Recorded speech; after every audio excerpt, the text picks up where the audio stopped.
गौपथ ब्राह्मण में लिखा है कि हे तात, समस्त वेदों का तेज गायत्री है। सामवेद का यह छंद ही 24 स्तंभों का वो दिव्य तेज है जिसे धारण करने वालों की वंश परंपरा तेजस्वी होती है। हिंदुओं के लिए अनिवार्य संध्या वंदन की प्रक्रिया यहीं से आरंभ होती है। अथर्ववेद में वेद माता गायत्री की स्तुति की गई है, जिसमें गायत्री को आयु, प्राण, शक्ति, पशु, कीर्ति मतलब प्रसिद्धि, धन बल और ब्रह्म तेज प्रदान करने वाली कहा गया है।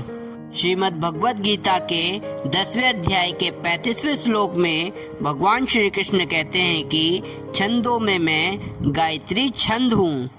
स्कंद पुराण में लिखा है कि गायत्री ही दूसरे विष्णु हैं और शंकर जी दूसरे गायत्री ही हैं। ब्रह्मा जी भी गायत्री में परायण हैं, क्योंकि गायत्री तीनों देवों का स्वरूप है।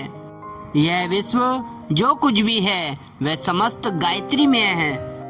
देवी भागवत स्कंद में लिखा है कि गायत्री मोक्ष को देने वाली परमात्मा स्वरूप और ब्रह्म तेज से युक्त शक्ति हैं और मंत्रों की अधिष्ठात्री हैं। गायत्री परम तत्व है, गायत्री परम गति है। तदंतर वरेण्यम यह पद श्रेष्ठ शक्ति योगों के लिए कहा है, जिन शक्ति योगों के द्वारा जप करने वाले की आत्मा सर्वशक्ति संपन्न हो जाती है।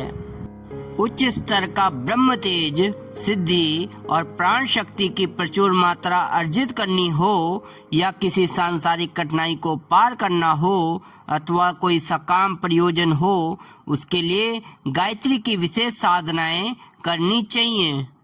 गायत्री संहिता में लिखा है कि दीनता, रोग शोक, विरोध, आक्रमण, आपत्तियां और भय, इनके निवारण के लिए गायत्री का अनुष्ठान करना चाहिए। नित्य गायत्री जप करने से शरीर का स्वास्थ्य, चेहरे का तेज और वाणी का ओज बढ़ता जाता है। बुद्धि में तीक्ष्णता, तीव्रता और सूक्ष्मदर्शिता की मात्रा में वृद्धि होती है एवं अनेक मानसिक सद्गुणों का विकास होता है। यह लाभ ऐसे हैं जिनके द्वारा जीवन यापन में सहायता मिलती है।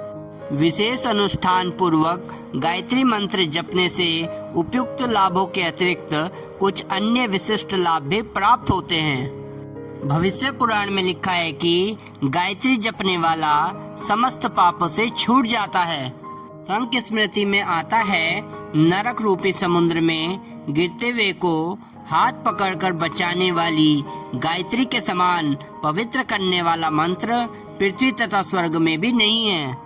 अग्नि पुराण में लिखा है कि गायत्री जपने वाले को सांसारिक और पारलौकिक समस्त सुख प्राप्त हो जाते हैं।